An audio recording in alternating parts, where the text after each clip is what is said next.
Hello and welcome to the Rad Book Club. I'm your host, David J.W. That's my book, right there.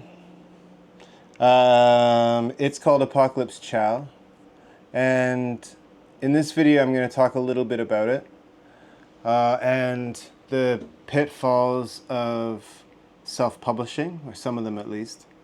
There are some thematic and creative issues with this book, which I would like to talk about at some point, but not in this video.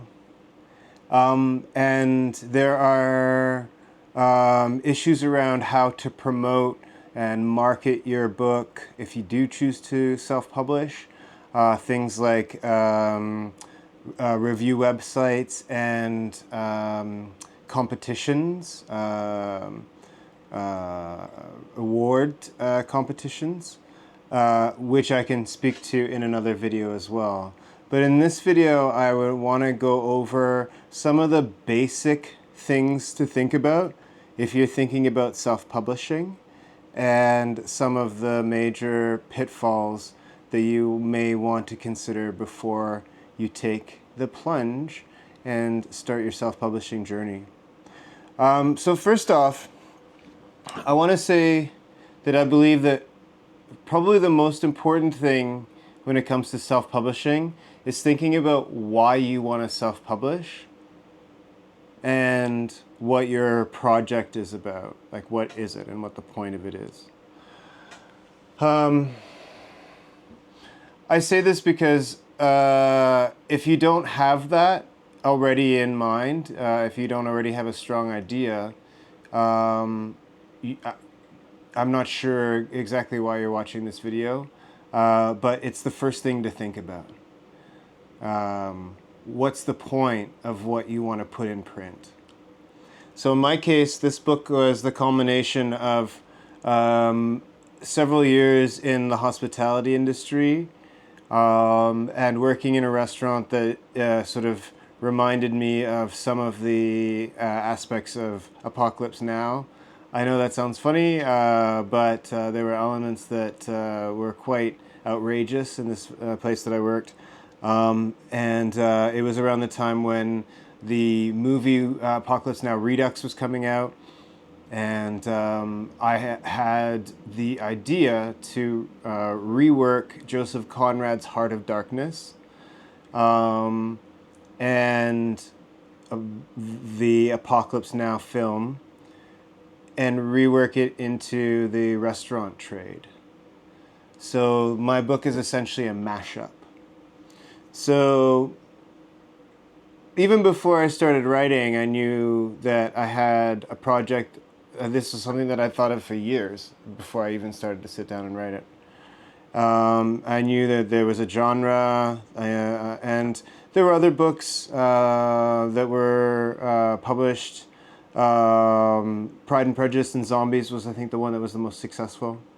So I knew I had an idea of what the wherewithal, what I needed to sort of like, I had the idea. Don't let me ramble. I had the idea. And so I think that the first thing that you need to think about is your idea. And whatever it is, if you are driven to it, if you think about it all the time, if you find yourself daydreaming about it, then that's a pretty strong indication that you should do it. If you don't do it. Don't self-publish if you're not driven to it. Don't self-publish if you don't have an idea that drives you, that keeps you up at night. Don't bother. So if you have that idea, if you have the idea that keeps you up at night, if you have that idea that follows you everywhere you go, then do it. Sit down and do the writing portion. I wrote this book in somewhat of a marathon. I wrote every day after I came home from work. I was working in hospitality at the time. This was in 2011. And it was an amazing experience, the writing process. But then it took years and years and years for me to go through the sort of editing process and to finalize the book. So it's important to not be thinking that this is something that you can do, within months. Oftentimes these sorts of things take years, especially if you're the only one who's in charge of the process. So once I had a draft, and I am a writer, a journalist by training, and so I was able to feel like I could do a lot of editing on my own, but I had other people look at it. Ultimately, I had somebody who copy edited the book for me. And that's actually my next point. Besides having a really solid idea that drives you to self-publish, once you have a manuscript, it's really important to have professionals who can help you. So that means people who can help you edit and copy edit the work. And then folks who, if you're going to go to the point of actually physically putting a book together, someone who can help you typeset the book, and someone who can help you with the design of the book, the graphic design, the cover, and so on. I think that's really, really important. And it's a step that people tend to skip because it's expensive. You do have to pay someone to do that kind of work. As far as I know, there aren't any. Okay, fine. You could use the templates on some of these self-publishing sites to make your cover. Some of them, I'm sure, are offering all sorts of AI this and AI that, but I don't think there's any substitute for humans in this process. So I had a friend of mine from university who's a graphic designer who typeset the book for me. She did a great job, and thank you very much, Jen. Was very patient with me in terms of making changes, which of course cost more money, but anyhow. And then I had another friend of mine who is also a graphic designer, Rob, who thank you very much, Rob, who did the cover design based on an illustration that I did, but he digitized it and did all sorts of neat tricks to it. I really am proud of the results because I had other people who helped me make it as close to what I had in my mind once I had the manuscript in my little hands. So now, the third thing I wanted to say, and maybe this gets at some of the pitfalls, to a certain extent, some of the pitfalls of self-publishing. If you are driven to the project and you go through the process of creating a manuscript and then creating an actual printable copy of a printable book, you have to find a place to sell it, a place to print it and sell it. So the print-on-demand service is what you're going to be looking at, and there are a number of options.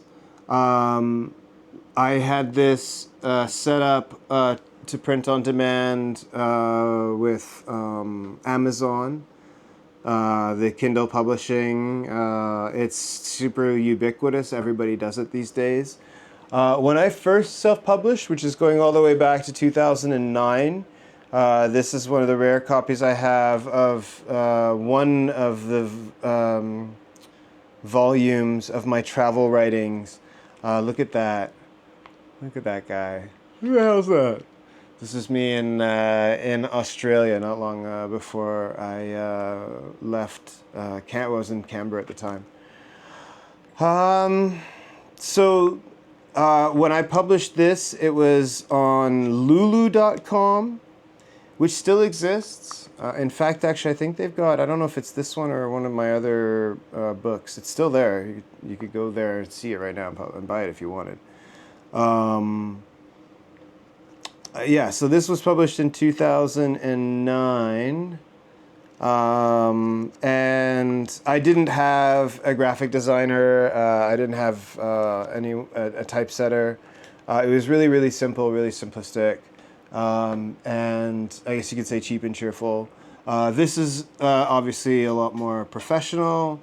But the choice of your platform, I mean, as I said, most people use Kindle. But I think the choice is important because that's where you're going to find your variations in prices, how much it costs to print an individual book, and then how much it says you're going to make. Now, there's two things about it. On the one hand, I think it's really important to realize that for 99.9999% of people who self-publish, your books are not going to sell themselves. It's just not going to happen. So if you've gone through all the process and you finally have a book like this and it's sitting on an Amazon listing and you can share it with all your friends, that's great, but you're not going to have sales beyond you pushing it to your friends. That's just the fact. Traditional publishers have all sorts of ways and means of promoting books, but when you self-publish, you are your own publisher. So you have to do all of that work. You have to, like if you're going to be able to, you're going to have to set up like a book launch. You're going to have to set up like, reading somewhere, and it's possible to do. I'm not saying it's not possible to do. But I think it's important, before you fall into any of these pitfalls in self-publishing, I think it's important to recognize that this is traditionally called the vanity press, right? Small print on demand, sort of small. Print on demand is a new phenomenon, but like small press, small volume publishing, which is still, even though this is a new model, it's still small volume publishing. Print on demand is still going to be small volume for the most people, most creators. So I think that's really important to realize. You will have to push your own books. And so this is where it matters where you're choosing where to publish, because the different prices, like if this costs me a dollar to $5 to produce, I'm not going to buy a whole bunch of them to sell. Whereas this one, like if I can get this one, for a dollar, then I'll print up 100 and I can have more to sell. So I'm not saying that that's what the cost is. I'm just giving you an example. I don't remember actually, to be honest, what the cost of either of these were to print. But you have to think when you're self-publishing that you are the person who's going to print the bulk of the books. If you have a book on Amazon, you're going to be buying 10, 20, 50 copies to sell to people, to hand sell to people.